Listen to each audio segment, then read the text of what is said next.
아버님과 동서 양 17절부터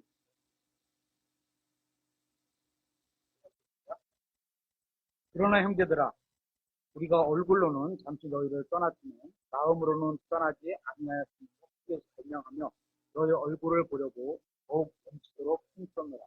그런 까닭으로 우리가 너희에게 가려 하였으며 특히 나 바울은 한 번 그리고 또 다시 가려 하였으나 사탄이 우리를 막았다. 우리의 소망이나 기쁨이나 환희의 왕관이 무엇이냐? 우리 주 예수 그리스도께서 오실 때에 그분 앞에 있을 바로 너희가 아니냐? 너희는 우리의 영광이요 기쁨이다. 오늘은 그리스도인이 붙게 될 승급에 대해서 한번 살펴보려고 합니다. 대환란이 시작되기 전에 교회는 하늘로 올라가게 됩니다. 이리로 올라오라 그 말씀드렸죠. 교회는 정혼된 신부임으로 하늘에 올라가서 어린 양의 혼인식에 참석하게 됩니다. 17장 7절. 그러니까 올라가고 나서 하늘에서 그리스도의 심판석과 혼인식이 이루어지고 밑으로 내려오면서 이 땅에 그런 만찬이 이 땅에서 임하게 되는 거죠. 그렇게 되는 거죠. 이거가. 그러니까 저는 올라가서 하늘에서 받게 되고요. 아마 어린 양의 혼인식에 참석하기 전에 정결해야 되므로 그리스도의 심판석에 먼저 서게 고린도 후서 11장 1절 한번 들어보세요.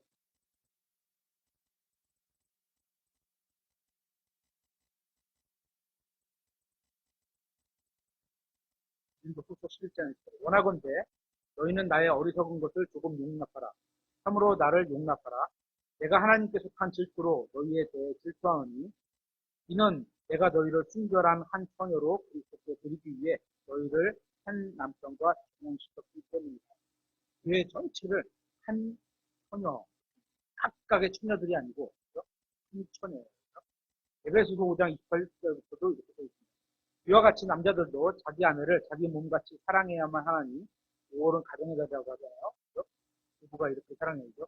자기 아내를 사랑하는 자는 자기를 사랑하느니라. 그러니까 아내가 아파 그러면 내 몸이 아픕니다. 그런 마음으로 살피라는 거죠. 지금까지 어떤 남자도 자기 육체를 미워한 적이 없고 오히려 자기를 그것을 보살펴 자라게 하며 소중히 여기기를 주께서 교회를 위해 하시는 것처럼 하나니 이는 우리가 그분의 몸과 그분의 살과 그분의 뼈에 속한 지체들이기 때문이다. 이런 까닭으로 남자가 자기 아내와 어머니를 떠나 자기 아내와 결합하여 그 둘이 한 육체가 되었습니다. 그것은 큰 신비입니다. 그러나 내가 그리스도와 교회에 대해 말하노라. 그럼에도 불구하고 너희 각 사람이 자기를 사랑하듯 개별적으로 그렇게 자기 아내를 사랑하고 아내도 주의하여 자기 남편을 존경하였습니다. 자기 남편입니다. 목사님을 존경하라. 이건 이제 전체적으로 교회로 보면 맞지만 첫 번째는 자기 남편을 존경하라. 교회가 예수 그리스도와 함께 재림하기 전에 그리스도의 몸은 썩어 없어질 것에서 썩지 아니할 것으로 변화를 받을 것입니다. 그리스도인들은 그리스도와 함께 재림하게 되면 하나님의 아들들이라는 것이 온전히 드러나게 됩니다. 빌립보서 3장 20절에 이렇게 되죠. 우리의 생활 방식은 하늘에 있으며 또한 거기로부터 오실 구원자 주 예수 그리스도를 우리가 기다리고 있는데 그분께서는 참으로 모든 것을 자기에게 복종시킬 수 있는 능력으로서 그 능력대로 우리의 천한 몸을 변화시켜 자신의 영광스러운 몸과 같게 만듭니다. 예수님이 부활하시고 나서 입었던 그런 몸, 우리로 그렇게 변화시키신다는 거죠. 고린도전서 15장 51절.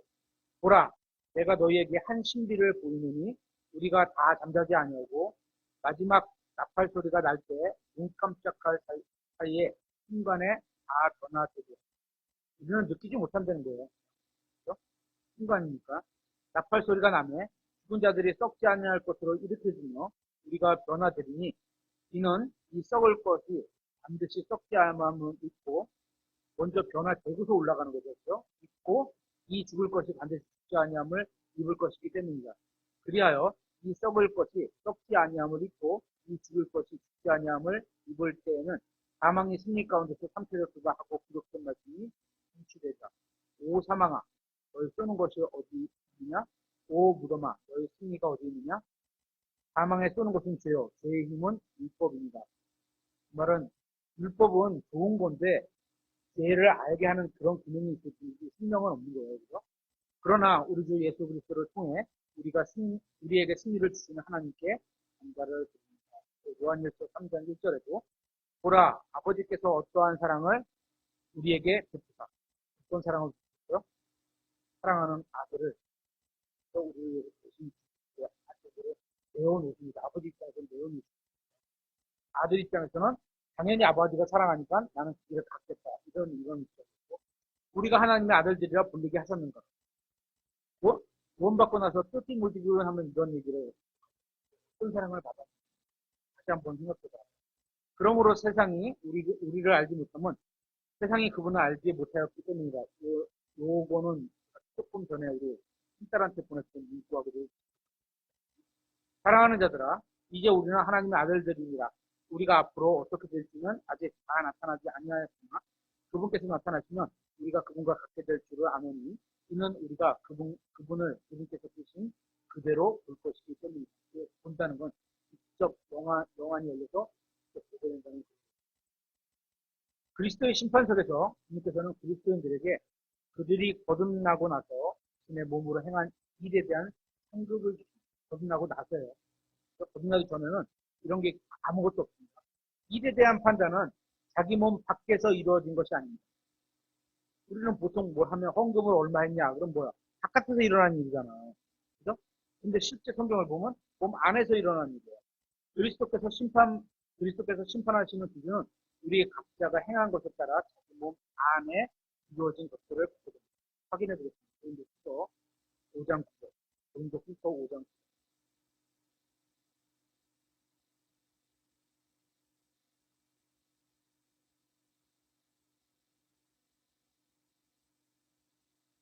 우리 몸 안에 이제 성령의 열매가 우리 안에 열리잖아요. 그죠? 그거를 보고서 주시는 거지. 우리가 그것으로 열리면서 바깥으로 행한 일, 이거 갖고 열리는 게 아니에요. 이걸 보고서 열리는 거예요. 고린도후서 5장 9절. 그러므로 우리는 함께 있든지 떨어져 있든지 그분께서 받아주시는 자가 되려고 수고하노라. 받아주신다는 게 구원받는다는 얘기가 아닙니다. 그렇다 칭찬, 상급을 받아주신다는 거죠. 상급을 주신다는 거죠. 칭찬받아주는 자가 되고 10절. 이는 우리가 반드시 다 그리스도인이라면 누구나 빠질 것이 아닙니까? 그리스도의 심판석 앞에 나타날 것이기 때문이다. 이로써 각 사람이 좋은 것이든 나쁜 것이든 자기가 행한 것에 따라 자기 몸 안에서 이루어진 것들을 자기 몸 안에서 이루어진 것.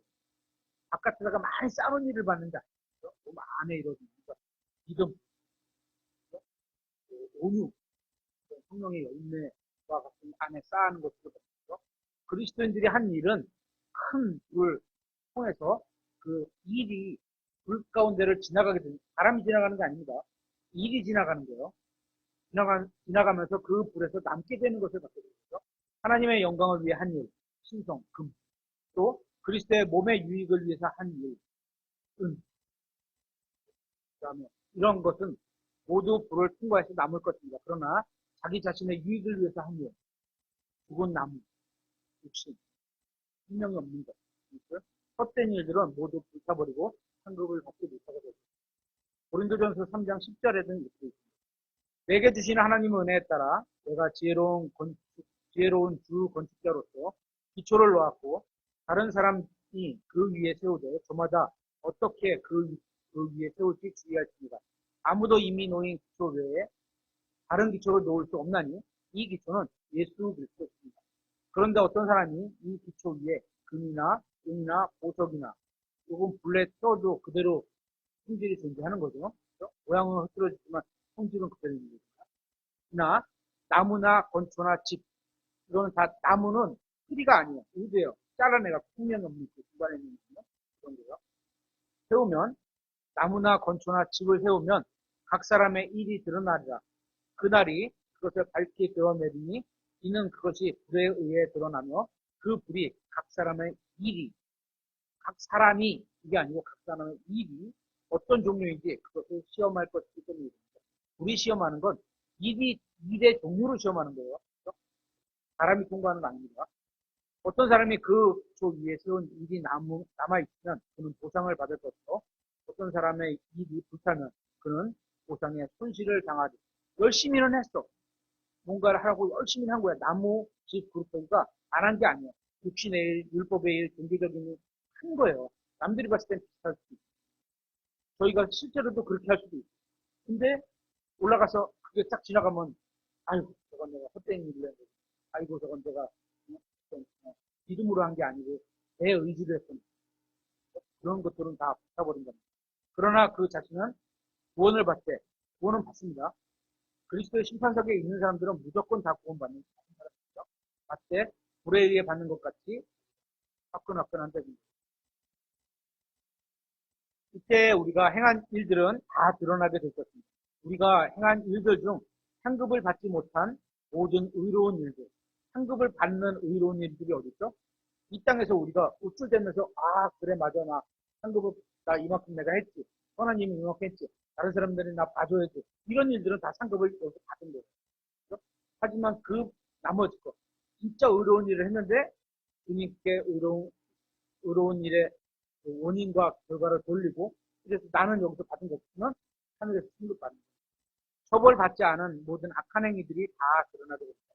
그러므로 우리가 살아가는 동안 우리 자신의 스스로 살펴보고 판단해야 하는 디모데전서 5장 24절은 이렇게 되어 있습니다.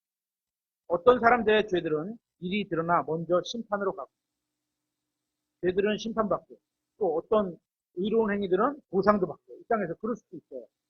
그렇죠? 어떤 사람들의 경우는 죄들이 그 뒤를 따르나니 이와 같이 어떤 사람들의 선한 행위도 먼저 밝히 드러나며 그렇지 아니한 것들도 숨겨질 수 없는 거예요. 그러니까 선하든 악하든 언젠간 다 이게 우리가 그리스도의 심판석에서는 다 드러난다. 로마서 14장 10절에는 그런데 네가 어찌하여 네 형제를 판단하느냐? 어찌하여 네 형제를 무시하느냐? 우리가 다 그리스도의 심판석 앞에 서리라.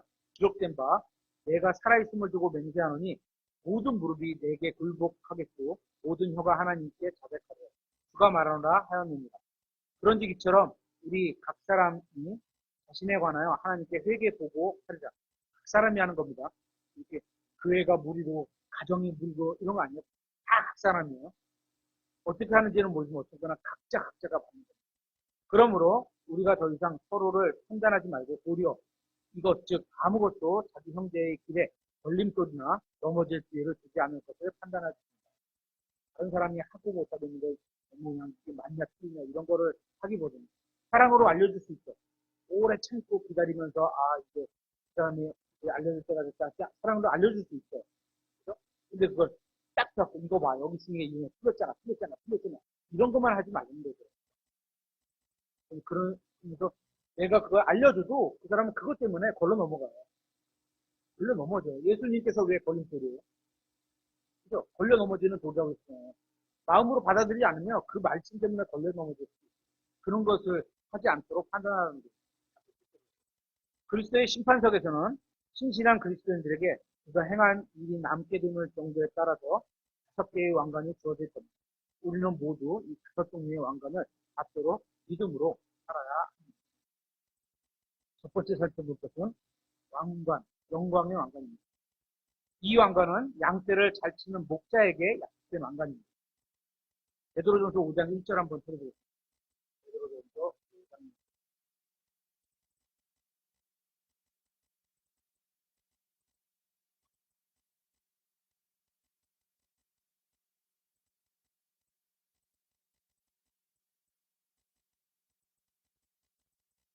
내가 너희 가운데 있는 장로들에게 공명해. 이 장로는 연로한 사람들이고 믿음으로 살아서 남들에게 신앙의 모범이 되는 그런 사람을 말하는 거죠. 권면하노니 나 역시 장로요. 베드로는 장로였습니다. 그리스도의 고난의 증인이요 또한 앞으로 나타날 영광에 참여할 자니라. 너희 가운데 있는 하나님의 양떼를 먹이고 감독하되 억지로 하지 말고 이 감독 때문에 이 감독이라는 이 두 글자 때문에 이 목사와 감독과 장로는 한 사람이다 이렇게 얘기하거든요. 우리 목사님은 그렇게 믿죠. 그거 틀렸다고 할 수 없어요. 왜냐하면 베드로가 그렇기 때문에. 근데 성경엔 그거가 각 목사이면서 목사의 은사를 갖고 있으면서 감독의 직분을 가지면 두 개를 같이 할 수 있는. 또 거기에 나이가 들어서 장로를 또 장로급으로 인정받으면 장로도 할 수 있는 거죠. 근데 목사라고 아냐. 그런 거는 성경에 써 있잖아요. 그렇게 좀 구분해서 볼 수 있죠.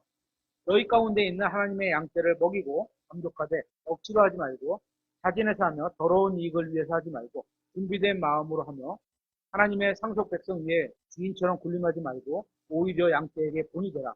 그러면 목사장께서 나타나실 때에 너희가 사라지지 아니하는 영광의 왕관을 받을 거야. 더러운 이익으로 감독을 억지로 하지 말고 자진해서 하고 준비된 마음으로 하고 교회의 목사라고 해서 모두 이 왕관을 자동적으로 받게 되는 것은 조건이 있습니다. 그런 목사님이라면 받을 수 있습니다. 이 왕관은 신실한 성도들을 신실하게 성도들을 돌본 사람들만이 받을 수 있습니다. 목사가 받을 수 있습니다.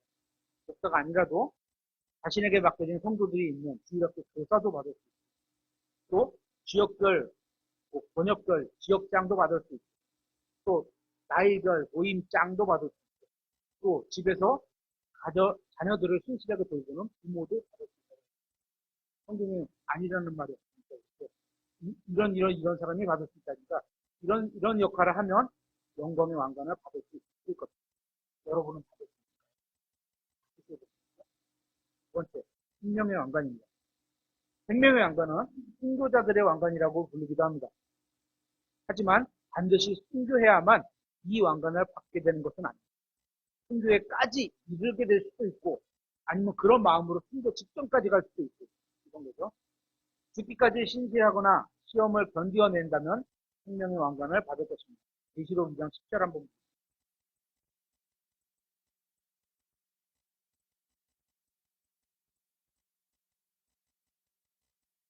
보십시오. 네가 장차 당할 그 일들 중 어떤 것도 두려워하지 말라. 보라, 마귀가 너희 중 몇 사람을 감옥에 던져 너희를 시험하리니 너희가 열흘 동안 환난을 당하리라. 너는 죽기까지 신실하라. 그러면 내가 생명의 왕관을 네게 주리라. 죽기까지 신실하면 조건이 있는 거죠. 야고보서 1장 12절에도 시험을 견디는 사람은 복이 있나니 이는 그 시험을 견디면 되는 거지 죽으란 말은 아닙니다. 죽을 수도 있고 그죠?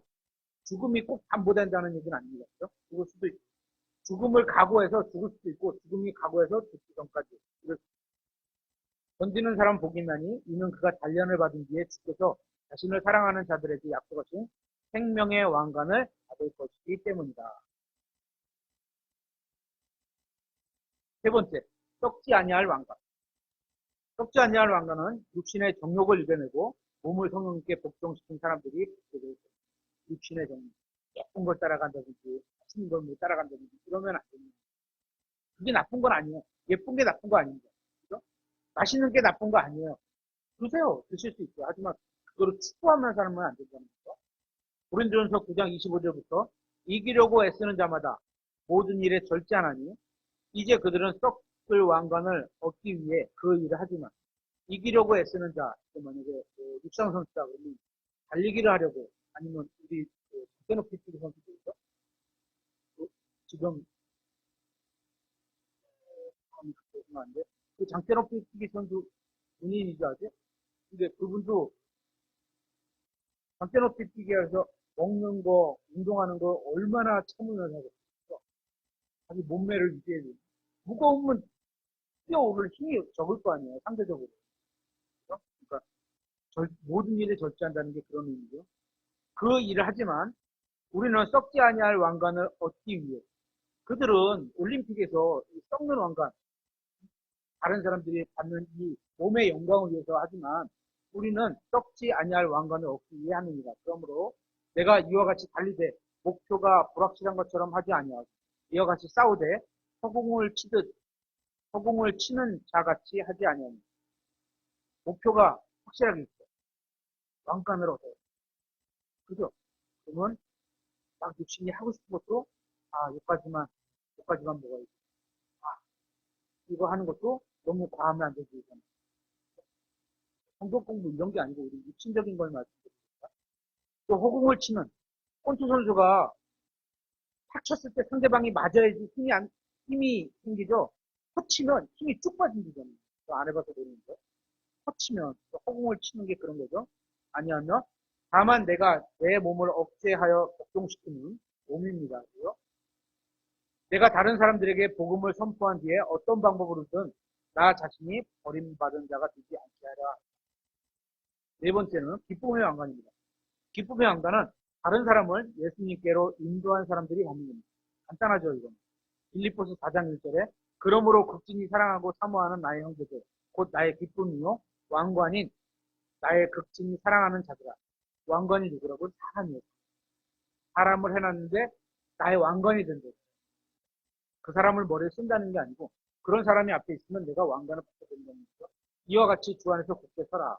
데살로니가전서 2장 19절에도 우리의 소망이나 기쁨이나 환희의 왕관이 무엇이냐? 우리 주 예수 그리스도께서 오실 때 그분 앞에 서 있을 바로 너희가 아니냐? 예수님과 함께하는 사람, 예수님의 복음을 전해서 믿게 하는 것입니다. 이 왕관을 받기 위해서는 반드시 복음을 전해야 받을 수 있는 방법입니다. 복음을 전하지 않고 받을 수 있는 방법이 없습니다. 다섯 번째, 의의 왕관입니다. 의의 왕관은 예수 그리스도의 다시 오심을 사모하는 사람들만 받게 됩니다. 다시 오심을 사모하는 사람들. 디모데후서 4장 8절 한번 보겠습니다. 디모데후서 4장 8절.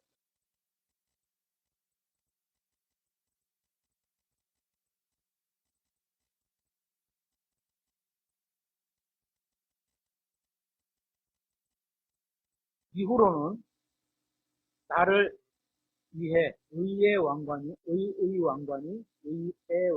예비되어 있나니 주 곧 의로우신 심판자께서 그날에 그것을 내게 주실 것이고 내게만 아니라 다른 사람들의 조건이 나오며 그분의 나타나심을 사랑하는 모든 자들에게도 줄 수 있다. 의의 그분의 나타나심을 예수님의 재림을 소망하고 사는 사람들을 받게 되는 왕관이 되는 거죠. 대부분의 구원받은 사람들은 자신이 의의 왕관을 받을 수 있다고 생각합니다.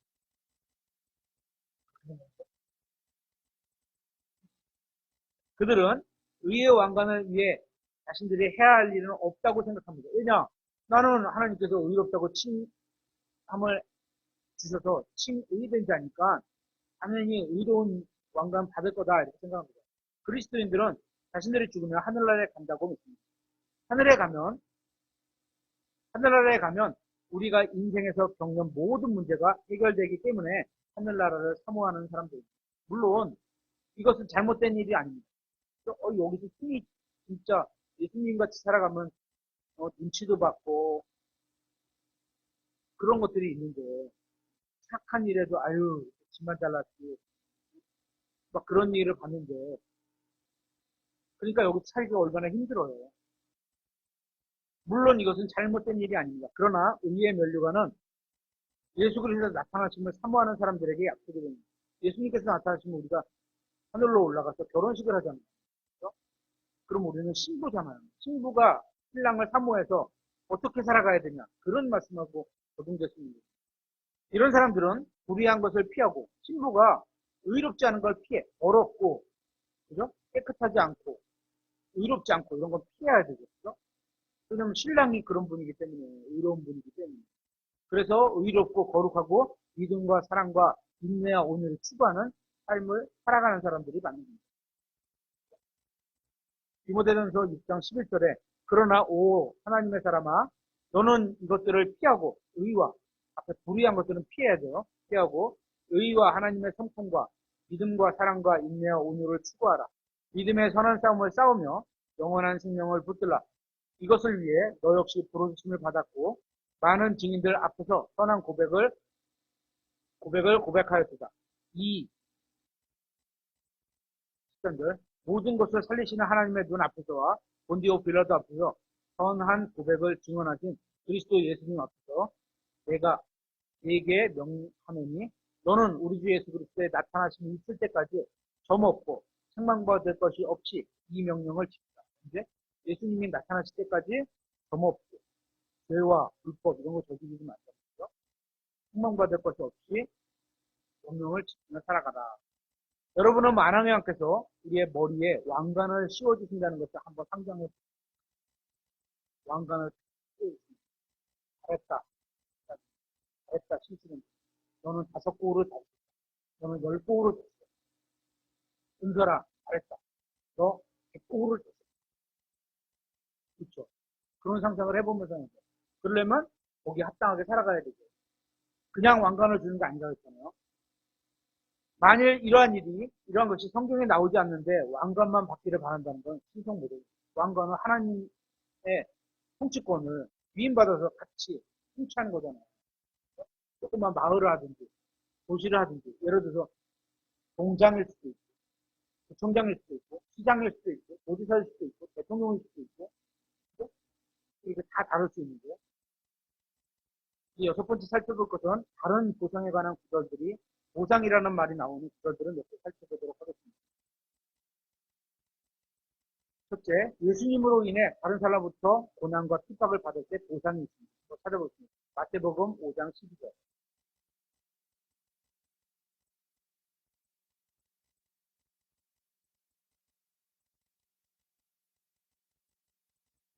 저희 큰딸 하나 자매가 직장이 이제 1년 정도, 직장이 1년 정도요. 만 1년이 돼서 엊그저께 아빠 1년 축하로 케이크 한번 사다가 나눠 먹으면 어떨까? 거기 직장. 좋은 생각이다. 뭐 어쨌거나 거기 원장님도 잘 되길 바라는 마음으로 하다가 됐다 해갖고 이제 샀었어요 오늘. 그런데 원장님만 좋아하는 거야. 그 원장님이 요새 1년 됐으니까 이제 그죠? 연봉 협상을 하잖아요. 근데 하지 않은 사람들도 있고 한 사람도 있는데 한 사람들은 연봉이 별로 안 올라가서 어우 뭐 한 10만 원 조금 더 그 정도 올라갔나 보죠. 별로 안 올라가가지고 기분이 별로 안 좋은데 하나 자매가 사서 썼으니까 원장님만 좋아하는 그런 상황이 된 거예요. 원래 우리가 뭘 해줄 때 남 잘 되기를 바라서 해준 건데 그런 마음으로 하기로 했거든요. 그런 마음으로 해라. 그런 마음으로 했을 건데 이제 옆에서 어떻게 돼요? 삐뚤어진 눈으로 보는 거죠. 원장님한테 잘 보여갖고 뭐 이러려고 그러는데 사실은 아니거든요. 사실은 하나가 열심히 다니고 직장이 딴 데로 왜냐면 월급이 너무 작아서 이직하려고 뭐 그걸 모두 사주고 뭐 연봉을 더 많이 받고 그런 생각이 전혀 아니거든요. 그건 제가 계속 대화해봐야 일단 그런 거죠. 이 땅에서 예수 그리스도의 이름으로 핍박을 당한 뒤에 선한 행실을 해서 말씀으로 인해서 핍박을 당하면 보상이 있을 거다. 그런 말씀이죠. 기뻐하고 크게 즐거워하라. 뭐가 있는데요? 앞에 사람들로부터 핍박을 당하고 뭐 고난이 있는데도 기뻐하고 즐거워하라. 그런 이유가 뭐야? 하늘에서 너희 보상이 큽니다. 그런 보상 때문에 그런 걸 받으면서도 그래 내가 잘 가. 이런 기쁨을 두 번째 예수님의 이름으로 친절을 베푸면 보상을 잃지 않습니다. 마가복음 9장 41절에 그가 자기 보상을 잃지 아니하리라. 선한 사마리아인도 마찬가지. 길거리 가다가 뭔가 쓰러져 있는데 우리가 해줄 수 있는 예를 들어서 뭐 지금은 좀 시간이 달라졌으니까 손대거나 뭐 이렇게 되면 안 되지만 건드릴 수는 있잖아요. 이렇게까지는 카메라에 다 나타나잖아요. 그렇죠? 일어나세요, 괜찮으세요, 괜찮아요, 물어볼 수는 있잖아요. 물어보고 딱 해서, 인적이 없다. 그럼 뭐, 예를 들어서 뭐, 심장이 안 뛴다 그러면 심폐소생술 할 수도 있고, 아니다 그러면 구척은 하는데 일어나지 않는다면 진짜부터 신고해갖고, 여기 떨어져 있는데 위험하다.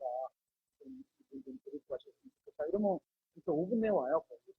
딱 데리고 갈수 있는 그런 거예요. 그런 거 하면 보상을 잃지 않는다. 세 번째, 복음을 대가 없이 선포하고 복음 안에 있는 나의 권리를 남용하지 않는 것은 보상이 이 말씀은 고린도서 9장 18절에 바울이 자기 비용으로 자기가 낮에 일하고 밤에 복음을 전하고 하면서 자기도 보상을 쌓는다. 이런 말씀으로 해놓은 거죠. 그러면 나의 보상이 되겠죠. 네 번째, 거짓된 마음과 우상숭배로 속으면 보상을 받지 못해요. 속으면도 안 돼요. 속아도 못 받아요. 골로새서 2장 18절 아무도 꾸며낸 검정과 혼사숭배로 우상숭배죠. 너희를 속여 보상을 빼앗지 못하게 하라. 하나님인지 알고 섬겼는데 아니야. 성경에 말씀하신 그 하나님이 아니야. 그 우상숭배하는 그런 보상을 빼앗긴 거나 마찬가지야. 거짓 교리에 속으면 보상을 받고 있어. 보상을 받는 것은 상급에 따른 보상을 받는 거지. 구원을 잃어버린다는 것은 완전히 다른 문제입니다. 그렇죠? 구원은 구원이고 상급은 상급이에요. 이거 두 개가 연결돼서 하는. 구원받았지만 상급이 꽝인 사람도 있을 수 있고, 그렇죠? 구원 못 받았지만 보상을 받을 수 없다. 하나님으로 심판만 받게 됩니다. 거짓 고리에 속으면 보상받지 못합니다. 너희 자신을 살펴서 우리가 이룬 그것들을 우리가 잃지 않으면 충분한 보상을 받게 하라. 거짓 고리에 속으면 안 됩니다. 여섯 번째, 하나님께서 우리에게 주신 재능과 성령님께서 주신 은사를 우리가 어떻게 사용하느냐에 따라서 주님께서 이 땅에 세우실 천년 왕국에서 주님과 함께 통치할 권세를 부여받게 됩니다. 예로 누가복음 19장에 보면 귀족이 왕권을 가지려고 먼 나라로 떠나는 예화가 나옵니다. 거기에 보면 그들의 국민들은 그 귀족을 싫어해서 그 통치를 원하지 않아요. 떠나갔어요. 맡겨놓고 떠나갔어요. 근데 와서 통치하는 걸 원하지 않아. 자기네가 주인으로 하기로 원해요. 귀족이 왕권을 가지고 돌아왔을 때 귀족은 신실한 종들에게 도시를 다스릴 수 있는 권세를 줍니다. 10도시를 다섯 도시를 그래 두 도시를 한 도시만 한 도시는 뺏어서 두 도시를 신실한 종은 귀족이 없는 동안 귀족을 싫어하는 사람들 사이에서 타협을 했었어요. 그죠? 상황은 그런 거예요. 귀족을 싫어하는 사람 사이에서 신실한 종으로서의 사역을 했던 거예요. 그런 관점에서도 주목해볼 필요가 있습니다. 누가복음 19장 17절에 주인이 그에게 이르되 잘하였도다 선한 종아 내가 매우 작은 일에 신실하였으므로 10도시를 다스릴 권세를 차지하라 합니다. 매우 작은 일에 신실했는데 10도시를 다스릴 권세. 보시면은 예를 들어서 동으로 따질까요? 시로 따질까요? 10개의 시 그러면 도지사급이 되는 거예요. 그렇죠? 인천으로 말하면 10개의 구를 한 사람이 이 종이 받았으니까 어떻게죠? 인천시장급이 되는 그런 상태로. 반면에 악한 종은 그렇게 하지 않아 자신의 보상을 빼앗게 됩니다. 땅에다 묻어둔다거나 그죠? 일을 시켰는데 그걸 갖고 소득을 내야 되는 거예요. 그런 거죠. 하지만 악한 종이 왕국에서의 자리나 생명을 잃지는 않는 걸 보게 됩니다. 악한 종아, 너는 일을 잘못했으니까 지옥으로 가! 근데 아니라는 거예요. 그 도시에 살고는 있어요. 하지만 보상을 잃었을 뿐입니다. 보상이 없을 뿐입니다. 귀족을 싫어했던 사람들은 모두 죽임을 당합니다. 이 비유는 그리스도께서 다시 오실 때 지상에 있는 그리스도인들의 모습을 보여주는 예라고 봅니다.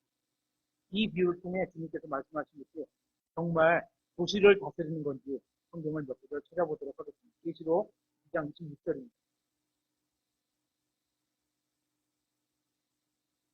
저희 교회가 목사님 설교로 계시록 강의를 나가고 있고요. 2장과 3장에서 나오는 교회들은 2000년의 교회사를 거쳐서 어느 시대, 어느 시대라고 딱 잘라주기가 어렵지만 어느 시대나 일곱 교회의 모습들에 있는 교회들이 다 있었다. 이렇게 적용하면 무리가 크게 없죠. 아래의 절에는 아래 2장 26절 여기는 통치에 대한 약속이 있습니다. 그렇습니다. 계시록 2장 26절 이기고 나의 행위를 끝까지 지키는 자에게는 내가 민족들을 다스릴 권능을 주리니 그가 쇠막대기로 그들을 다스리며 소기장에 그릇같이 부수어 산상조각 내리라. 이것은 마치 내가 내 아버지에게서 받은 권능으로 하는 것 같이 하는 것과 같습니다. 이고 나의 행위를 끝까지 지키는 자. 믿음이 있는 거예요. 예수 그리스도의 믿음에 따른 행위를 끝까지 지키는 자는 민족을 다스릴 권능을 주겠다. 계시록 1장 5절에도 또한 신실한 증인이시오 죽은 자들 중에서 처음 나신 분이시며 땅의 왕들의 통치자이신 예수 그리스도로부터 은혜와 평강이 너희에게 있기를 원하노라. 우리를 사랑하사 자신의 피로 이 죄들에서 우리를 씻기시고 있는데 중간에 보면 땅의 왕들의 통치자이신 예수 그리스도. 예수 그리스도가 하늘에서 그냥 우리 마음의 왕들 하나님의 왕국, 통치하시는 그런 말이 아니고 땅의 왕들의 통치자. 지금 읽은 5절에 땅의 왕들의 통치자라는 표현이 나옵니다. 여기서 땅의 왕들은 누구죠? 땅의 왕들의 통치자. 땅의 왕들은 계시록 1장 6절에 보면 하나님 곧 자신의 아버지를 위해 우리를 왕과 제사장으로 삼으신 분이죠. 우리 그리스도인들이 왕과 제사장으로 역할을 한다는 거죠. 그래서 이 땅의 왕들은 우리를 말한다. 그런데 그분께 영광과 통치가 영원 몽소로 있기를 원하니라. 여기서 왕들은 그리스도인들을 의미하는 겁니다. 계시록 1장 5절 6절의 왕들은 현재 시대의 왕들이 아니에요. 이 땅에 지금 있는 그런 왕들이 아니에요. 지금 이 시대의 왕들은 그리스도께 속한 것이 아니라 사탄이 통치하는 지금 이 세상의 왕들, 거기에 속해 있습니다. 이것은 환란 시대의 왕들도 마찬가지입니다. 환란 시대도 예수님께서 통치하시는 천년왕국이 아니다. 누가복음 4장 5절 6절에는 마귀가 그분을 높은 산으로 데리고 올라가 순식간에 세상의 모든 왕국을 그분께 보여줍니다. 마귀가 예수님을 딱 듣고 높은 산에 올라가서 이거 다 내가 너에게 당신께 줄게. 예수님한테. 근데 예수님이 이렇게 말하는 거죠. 만약에 이게 아니면 이게 왜 네 거야? 하나님 거지. 이렇게 말씀하시지 않았어요. 그래서 현재의 통치권은 아담을 통해서 주셨던 그 왕권과 통치권이 속아서 넘어가서 마귀에게 지금 속해 있는 상태라는 거예요. 이 세상의 모든 왕국의 통치권은 마귀에게 현재는 있는 상태입니다.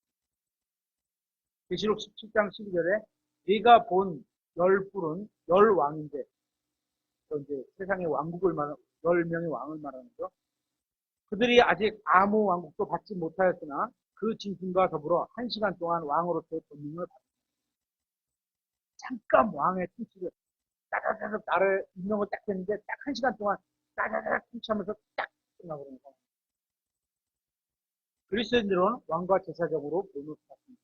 그리스도인들은 천년왕국에서 예수 그리스도 아래에서 그리스도와 민족들을 지켜보죠.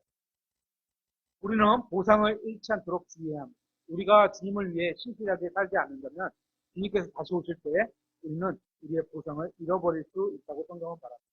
요한 2서 8절에 너희 자신을 살펴서 우리가 이룬 그것들을 우리가 잃지 않고 아니하고 충분한 보상을 받게 하라. 잃지 않고 보상을 받게 하라. 구원은 주님께 속한 겁니다. 하나님께서 하신 일은 영원한 겁니다. 영원하신 하나님께서 하시는 것은 영원한 일이죠. 그리스도의 심판석에서 모든 것이 다 타버려 아무런 보상을 받을 수 없는 사람도 자신의 혼은 구원을 받습니다. 그러나 자신을 사랑해서 목숨까지 주신 주님 앞에 아무것도 드릴 게 없다는 것은 얼마나 민망한 일입니다. 이거 쓰면서 생각난 게 이런 거죠. 은혜 갚은 까치? 맞나요? 까치가? 근데 제비? 은혜 갚은 제비는 흉부 넓고 까치도 있나요? 뭐 그런 거 있잖아요. 그죠? 그 은혜를 모르는 호랑이? 이런 거 동화 있잖아요. 우리한테도 똑같이 적용할 수 있는. 하나님께서 은혜를 베풀어 주셨는데 우리가 그 은혜를 모르고 살아가면 그 동화를 읽어서 느낀 게 나에게까지 적용하지 않는 거랑 똑같은 거예요. 전도서 3장 14절에 무엇이든지 하나님께서 행하신 것 그것이 영원히 있을 줄을 내가 압니다. 그것에 무엇을 더하거나 그것에서 무엇을 뺄 수 없나니 하나님께서 그것을 행하시는 것은 사람들이 자신 앞에 두려워하게 하려 합니다. 하나님은 말씀하시면 다 이루시는 분이기 때문에 두려움을 가져요. 그분의 말씀 앞에서 그분 자체 앞에서 두려워해야 됩니다. 고린도전서 3장 15절에 어떤 사람의 일이 불타는 겁니다. 바람이 지나가는 게 아니에요. 그는 보상의 손실을 당하리라. 그런 일을 하면 안 되죠. 그렇죠? 그러나 그 자신은 구원을 받고, 구원과 보상은 별개입니다. 구원은 받지만 보상을 잃는다고 구원에 이르는 게 아닙니다. 불에 의해 받는 것 같이 우리가 행한 일들이 주님께 기쁨이 되려면 성경대로 믿고 행해야 됩니다. 10편, 19편, 11절에 주의 종이 또한 그것들에 의해 경고를 받나니 그것들을 지킬 때 큰 보상이 있습니다. 하나님의 말씀을 지킬 때 보상이 있습니다. 지킨다는 거는 억지로 지킬 수도 있고, 그렇죠? 어떤 의무감으로 지킬 수도 있고, 그런 지키는 게 아니에요. 지금 이건 하나님을 사랑하고 하나님의 은혜에 감사해서 믿음으로 그분의 말씀을 존경하기 때문에 그냥 지키고 싶은 마음이 있는 거예요. 그런 마음에 의해서 행동에 따른 행위가 올바른 행위지, 율법, 좋은 거에 나쁜 거예요. 좋은 거잖아요. 율법의 행위, 이건 성경에 부정적으로 얘기하고, 명령으로 해! 라고 해서 하는 거는 합당하지 않다는 거예요. 그래서 그 할례를 표현할 때도 몸의 할례와 마음의 할례 이런 표현을 하잖아요. 몸의 할례가 이거 쓸모없다.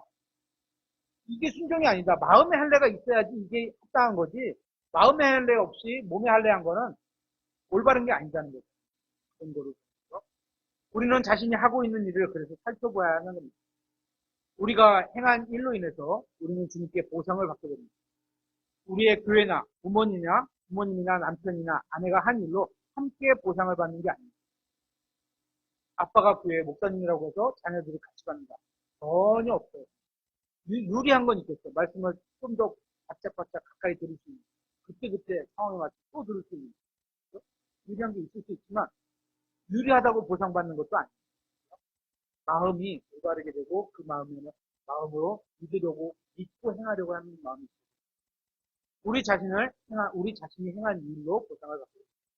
고린도전서 3장 8절에 한편 심는 자와 물 주는 자는 하나이며 저마다 자기 수고에 따라 자기 보상을 받습니다. 은설이 수고에 따라 은설이가 보상을 받습니다. 아빠의 수고에 따라 아빠가 보상을 받습니다. 우리가 성경을 떠나서 다른 사람을 따라가다 보면 보상을 잃을 수도 있습니다. 그래서 뭐 저를 따라라 저는 이런 말을 못하겠습니다. 성경을 따라라. 만약에 제가 성경대로 가고 있으면 당연히 같이 가는 길이 되겠죠. 그러니까 사람을 따르라 이런 말 하는 게 아니고 성경 기록을 하나님의 말씀을 따라라 이렇게 말씀하는 게 올바른 얘기가 됩니다. 그 사람이 아무리 신실할지라도 인간이 고안한 교리나 제가 뭐 그냥 막 짜맞 춰갖고 성경을 막 짜맞 춰갖고 요럴 것 같아갖고 설명했는데 그거 따라오면 꽝이란 얘기예요. 근데 성경을 전체를 읽어보면 제가 가끔 얘기해드리면 퍼즐조가 사실 전체가 진짜 하나님의 왕국과 하늘 왕국을 한 장의 어떤 퍼즐조가 만 개의 퍼즐조에다 꽉 채워놓고 그냥 딱 채워놓는 순간 영광이 확 빛이 난다 그럴까? 그런 느낌. 그런 느낌이 있어. 성경을 쭉 이해를 하다 보면 쭉쭉쭉쭉쭉 맞아서 딱 이렇게 그런 성경에 있는 교리나 아니면 사람이 만든 제도나 규칙 같은 것을 따른다면 축복을 잃어버릴 수도 있다. 예수님께서 다시 오시면 우리에게 보상해 주신다는 약속을 말씀을 하고 있습니다. 한번 찾아보겠습니다. 마지막 2절인데요. 계시록 22장 12절.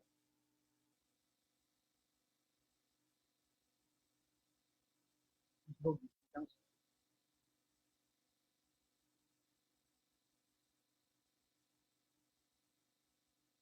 보라, 내가 속히 오리니 내가 줄 보상이 내게 있어 각 사람에게 예수님이 주신 거예요. 예수님께서 주신 보상을 주신 거고 각 사람에게 그가 행할 행위대로 우리가 믿음으로 행한 일에 대한 힘만 행위를 주는 게 아니에요. 믿음에 따른 힘만 주는 거죠. 그래서 이게 막 힘이하고 헷갈리면 성경에 써 있으니까 그냥 해. 이거 믿음의 행위가 아니에요. 마음으로 그 말씀이 나에게 주셔서 받아들여질 때 해야지. 예를 들어서 아빠가 자녀들에게 아우 공경을 받고 싶어. 이거 봐 성경 써 있잖아. 너 왜 공경 안 해? 아빠 공경할게요. 이건 공경이 아니에요. 그죠? 종교적, 율법적 이런 공경이지 그건. 그렇게 하면 안 된다는 거죠. 당연히 해야 되는 게 올바른 게 맞아요.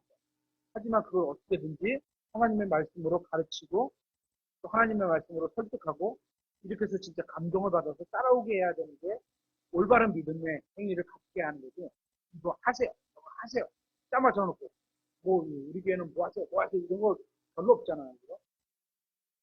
하면 좋겠습니다 해갖고 같이 협의해갖고 하기로 마음을 결정하고 같이 가려고 하는 거지. 하세요. 하세요. 이렇게 예를 들어서 7계명 교회의 7계명 뭐 하자 뭐 하자 뭐 하자 다 좋은 얘기 쓰는데 억지로 해봐야 이거는 여러분에게 믿음의 보상이 따라가지 않는다고 저는 생각해요.